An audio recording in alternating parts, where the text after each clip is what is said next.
Let's answer some damn pressing questions. How do I get my resistances maxed out? Tremendously improve the damage of my weapons. How do implicit stats on items work, and what do you need to look out for? And not to forget, how to use your crafting materials in a meaningful way, especially as you're progressing through the campaign. Timestamps will be in the description below, so jump to whatever interests you. Let's begin with a super fun one. You're getting relics as you're attempting the Trials of Sekimas, and sometimes you get a useless one. Like fountains have a 6% chance for sacred water, fountains grant double sacred water, and monsters have a chance to drop double sacred water.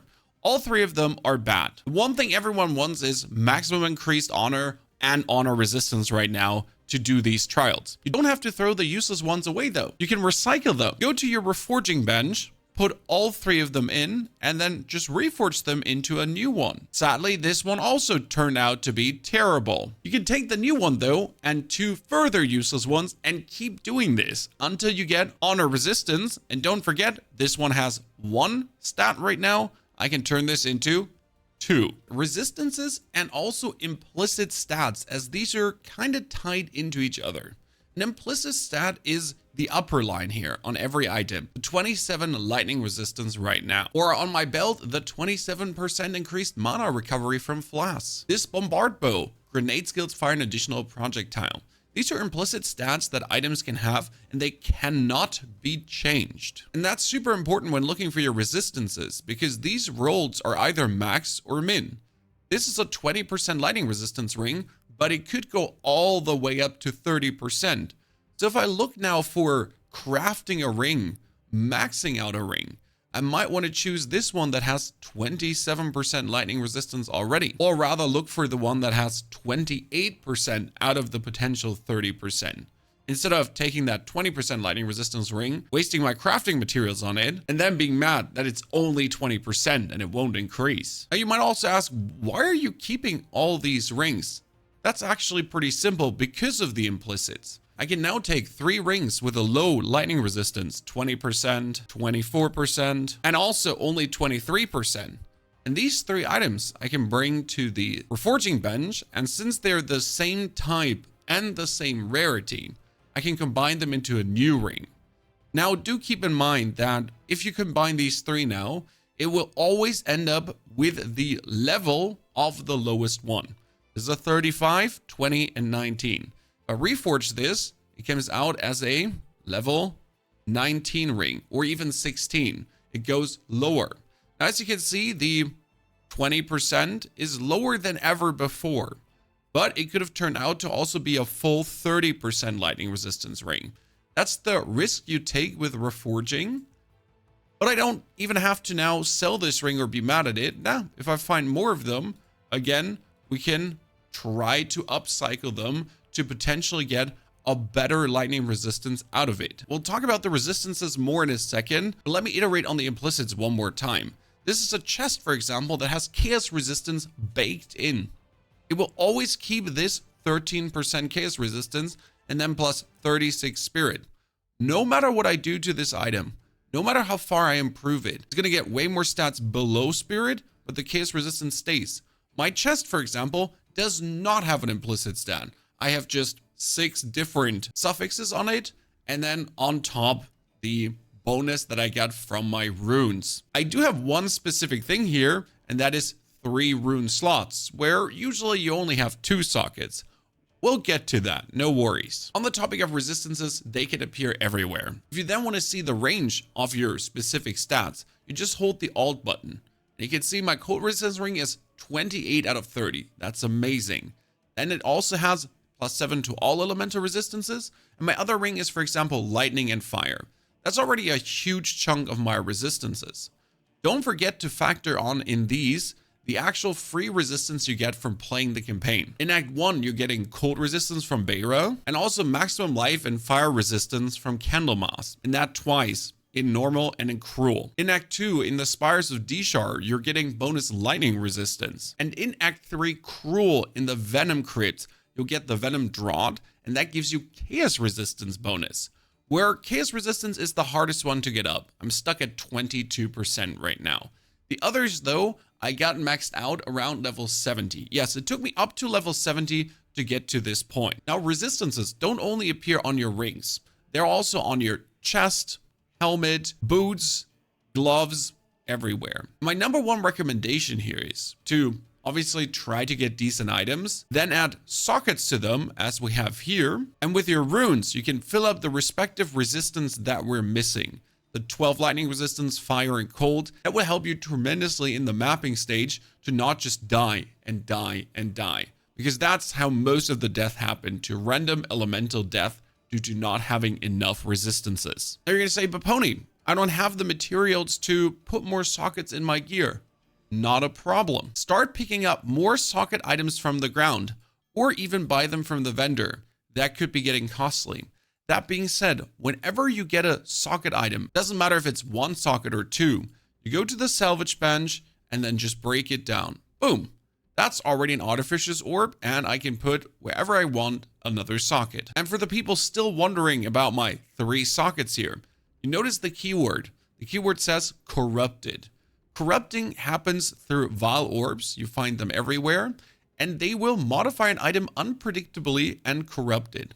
Corruption in this case means I cannot change it anymore. This has only a quality of 10%. I cannot upcycle it further with armorous scraps.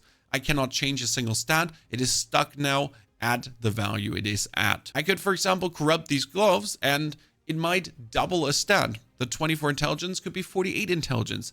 It could randomly add another socket.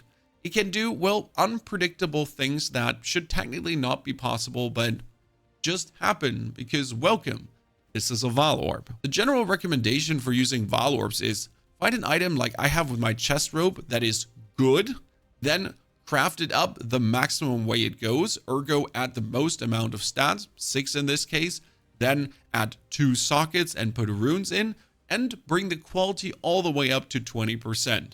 After having done all these things, you can use the vile orb to, well, see what happens. Could it also remove one socket? It could totally do that, but it's way safer in Path of Exile 2 to do it than in Path of Exile 1. Now, how do we increase our damage incredible? How do we get amazing levels of DPS, especially as we're playing through the campaign? This weapon is not traded for, bought or anything, financed with the resources from another character. Nah, this is a native creation for this character during the playthrough. And the way it happened was pretty simple. I walked to Oswald, buy or sell, and he just dropped an item on me that already had 2 sockets. Now, my biggest problem is that this is a diet crossbow, which means it has another bolt. What I want though is I want a bombard crossbow because these have grenade skills, fire an additional projectile. That would be great, and I would leech physical damage as mana. Incredible. The biggest problem right now is this one came amazing out of the house with a 98% increased physical damage and adds 12 to 18 to physical damage, which both leads to incredible values. As I knew this is already powerful, I took a couple of meaningful steps. Step number 1, since it was a rare item, I did not have to use my Orb of Alchemy to transform normal into rare, and I neither had to use my Regal Orb to actually make a normal magic item into a rare item. What I had to do though is I had to take one of my Exalted Orbs to add another random modifier to it. In this case, I could add even 1 more. That led to me getting a critical strike damage bonus and 6 mana per enemy killed, which in both cases works pretty well for the item. That wasn't it though. Since I got 2 sockets already, I didn't have to use the artificial orbs that we just created and told you how to create. But I wanted to increase the physical damage further. That means Iron Runes. Iron Runes gives you 20% increased physical damage. Now, the reason we're doing physical damage is identifying what damage you deal. I have an explosive grenade and it says converts physical damage to fire damage. If I want to get more damage, I have to get main hand physical, and that main hand physical is then being transformed into, well, all the fire damage. That being said, if I boost the fire damage of the crossbow, that would also work. Considering though that you might use other abilities that also convert physical damage into something, and it's not always fire damage, it's better to boost the physical in this case. And then to get even more damage, I used the Blacksmith Whetstone, which improves the quality of martial weapons. Now, how do you get the whetstones, the scraps, and the Arcanist etchers? That works the same as with the socketed items, but instead of looking for sockets, you're looking for superior items. Superior is a keyword on stuff. This is a superior advanced silk slipper. I don't want this item, but it has a quality of 13% already. Now we're taking this one to the salvage bench as well. Break it down, and well, what you guess, we're getting more armor scrap to improve the quality of our armor. And if I then break down staffs, wands, scepters, or weapons, I get the Arcanist Etchers and the Blacksmith Whetstones. Do not ignore white superior gear, blue superior gear, or even yellow superior gear. Anything that falls on the ground, pick it up just to break it down. Yes, you'll become a loot hoarder really quick and you'll have tons of things going on, and I know this looks quite atrocious and get assorted, but it is worth it in the long run as you want to have all the currency in the world. Just to go through the full process one time, this is my prismatic ring. I hold Alt, it is 7 to 10%. It increases my fire damage as well. That would work for my mercenary, yes. Therefore, we're going to take the Regal Orb now to turn the magic item into a rare item. We get 71 maximum life. That's okay-ish. It could have been way better, up to 84. Now you can add even more stats to it to see if you get something meaningful out. Wow, that's another low roll with a 10% increased mana regeneration rate. Kinda now a sad outcome. The elemental resistance is high, the fire damage is high, the other stats turned out quite sad. We could be adding more stuff to it right now, or in my case, you can then add it to your stash to just make sure that you pick up more prismatic rings that you could throw together in the blender to maybe make something even more amazing out of it. That being said, I, for example, got a crazy prismatic band with 10% to all elements, another 11 to 14 physical damage, even though that's the low roll with a 14, or we could get fire resistance and we leech physical damage as mana.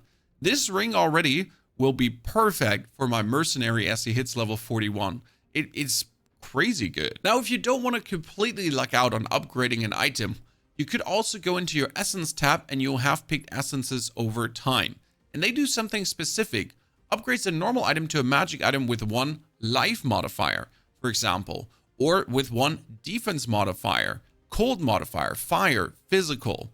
Now, I want physical, and I'm going to take this cold resistance ring.